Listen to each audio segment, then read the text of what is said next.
नमस्कार। मैं सावित्री चंदेल स्वागत करती हूँ आप सभी का आपके ही यूट्यूब चैनल सावित्री चंदेल कविताओं में। जैसा कि हम सभी जानते हैं कि प्रत्येक बार किसी न किसी देवता के नाम से संबंधित है, उनको समर्पित है। जैसे रविवार का दिन सूर्य भगवान को समर्पित है, सोमवार शिव जी का है, मंगलवार हनुमान जी का है।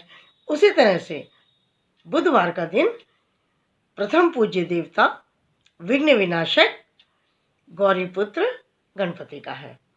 तो गणपति देवता प्रथम पूज्य देवता हैं, हम सभी जानते हैं। बुधवार का दिन उन्हें समर्पित है। बुधवार के दिन उनका ध्यान करना, उनका व्रत करना, पूजा करना, उनकी कथा सुनना लाभकारी होता है, क्योंकि वो विघ्न विनाशक देवता हैं। हमारे जीवन में जितनी भी बाधाएं होती हैं, परेशानी आती हैं, संकट आते हैं, उन सबको दूर करते हैं गणपति बप्पा। तो आज बुधवार का दिन है, गणपति का दिन है। उन्हें नमन करके मैं एक कथा आपसे शेयर करती हूँ कि आप भी जानते होंगे, और जब हम छोटे थे हम तब से भी सुनते आ रहे हैं कि बुधवार के दिन किसी बहन बेटी को घर से विदा नहीं किया जाता। तब हम छोटे थे, हमें नहीं पता था क्यों नहीं किया जाता। ये गणपति बप्पा का दिन है, और इस दिन जिस कार्य से आप निकलेंगे, उनका नाम लेकर के निकलेंगे, सफल होंगे। लेकिन अपने घर से ना तो बेटी को विदा किया जाता है और ना बहू को विदा करके लाया जाता है।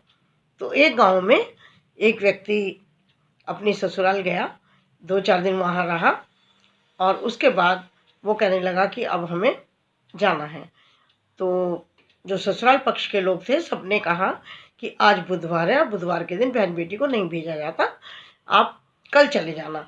लेकिन वो हट पकड़ गया, जिद पकड़ गया कि नहीं, हमें तो आज ही जाना है। अब क्या करते ससुराल वाले, भेज दिया। अब जैसे वो रास्ते में आ रहे थे तो उनकी पत्नी ने कहा कि मुझे ना बहुत तेज प्यास लगी है। वो लोटा लेकर के, सामने नहर थी, वहाँ से पानी लेने के लिए जाते हैं।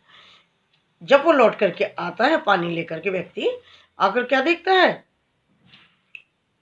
कि उस सवारी में जिससे वो उतरा था, वहाँ पर उसकी पत्नी के साथ बिल्कुल उसी का समरूप व्यक्ति बैठा हुआ था। उसने कहा तुम कौन हो? बैठे हुए व्यक्ति ने कहा कि तुम कौन हो? उसने कहा मैं तो इसका पति हूँ। अब दोनों ही अपने को पति बता रहे थे, तो झगड़ा काफ़ी बढ़ गया, तो कोतवाल आ गए। अब उन्होंने पूछा पत्नी से कि तुम्हारा पति कौन सा है? अब वो किसको पति बताए, क्योंकि दोनों बिल्कुल ही हम शक्ल थे, एक जैसे थे। वो चुप रही। इतने में जो पानी लेकर के आया था, जो उसका पति था वास्तव में, उसको लगा कि शायद मैंने आज अपनी ससुराल वालों का, बड़े लोगों का कहना नहीं माना, और मैं बुधवार के दिन अपनी पत्नी को लेकर आया हूँ, जो कि मुझे नहीं लाना चाहिए था, मुझसे भूल हो गई। उसने मन ही मन गणपति बप्पा से क्षमा मांगी, और गणपति बप्पा ने उनको क्षमा कर दिया, और वो जो बैठा हुआ व्यक्ति था अपने आप वहाँ से अंतर्ध्यान हो गया। तो समझ लीजिए कि गणपति बप्पा ही आकर बैठे थे उनको ये बात बताने के लिए कि जब कोई बनी होती है रीत, तो उसके पीछे कोई ना कोई तो कथा होती ही होगी। तो बड़े लोगों की, अपने से बड़ों की बात को मान लेना चाहिए। उसके बाद वो खुशी खुशी अपने घर चले गए, और दोनों पति पत्नी जा कर के भगवान गणेश की पूजा करते हैं, अर्चना करते हैं, उनका धन्यवाद करते हैं, और व्रत भी करना आरंभ कर देते हैं। तो हे गणपति बप्पा, सब पर अपनी कृपा रखना, सबके उन्नति के मार्ग में आने वाली बाधाओं को, विघ्नों को दूर करना, और सबके जीवन में खुशियाँ देना। जय गणपति बप्पा मोरया। धन्यवाद।